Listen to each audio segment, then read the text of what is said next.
Hello and welcome. This is Newsbrief on Internet Television International, reaching you from our Abuja studios in Nigeria. Thanks for logging on. I am Oluchi Madu. On the news today, MEND denies threats on Dokpesi's life. Saraki discloses intentions to run for president. SSS officer and family killed in Kano, and new IG of police pledges to work towards credible elections. All these and more when we come back.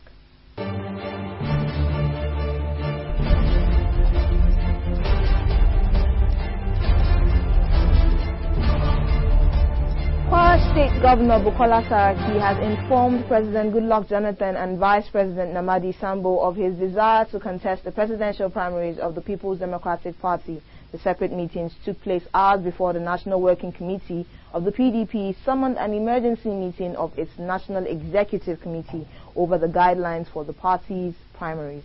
It was further learned that Saraki might formally declare his intention in Abuja on Friday. Movement for the Emancipation of the Niger Delta, MEND, yesterday through its spokesman, Jomo Gbomo, said it was not party to the alleged threat by any militant group on the Director General of the Ibrahim Babangida Campaign Organization, Chief Raymond Dokpesi. According to him, there has never been a statement from MEND directed at Chief Dokpesi or anyone involved in the 2011 presidential race.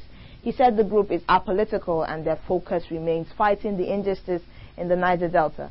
He also said Chief Dokpesi may be misinformed into believing that statements from an association of miscreants calling itself the Joint Revolutionary Council, JRC, with false claims of affiliation with MEND is true. As the 2011 elections draw closer, the chairman of the Independent National Electoral Commission, Professor Atahiru Jega, received a delegation of members of the Save Nigeria group, led by its chairman, Pastor Tunde Bakare, who likened Professor Jega with the Swede coach Lars Lagerbäck, and said Professor Jega cannot afford to crash this election, as Lagerbäck did with the Eagles at the World Cup, because he has nowhere to run to. Our correspondent, Shaya Debumi, now reports. The Save Nigeria group, who came with a 5-point agenda including voters' registration and mode of voting, says Jaga's coming is the last chance to preserve the ballot box and by extension save Nigeria from collapse. The integrity that you brought has rekindled interest in the ballot box, which was almost totally losing any meaning to our people because of the misconduct of the preceding leadership at the electoral board. In response, the chairman of INEC, Professor Atahiru Jega, said, as enormous and challenging as the task may be, INEC believe it may not be impossible to have a free and fair credible election in 2011. We are setting mechanisms in place. We are trying to change the attitudes of our workers, and we are also putting in place checks and balances to ensure that all those problems of connivance and fraud are things of the past. He also said INEC will not endorse any form of election malpractice, as anybody caught will be made to face the law. What we are saying is that even if there is that 10% rule and it applies to INEC, for the first time we will have mechanisms in place to catch them as they commit the offenses, to have enough documentation and evidence, and to make them face the music and face the wrath of the law.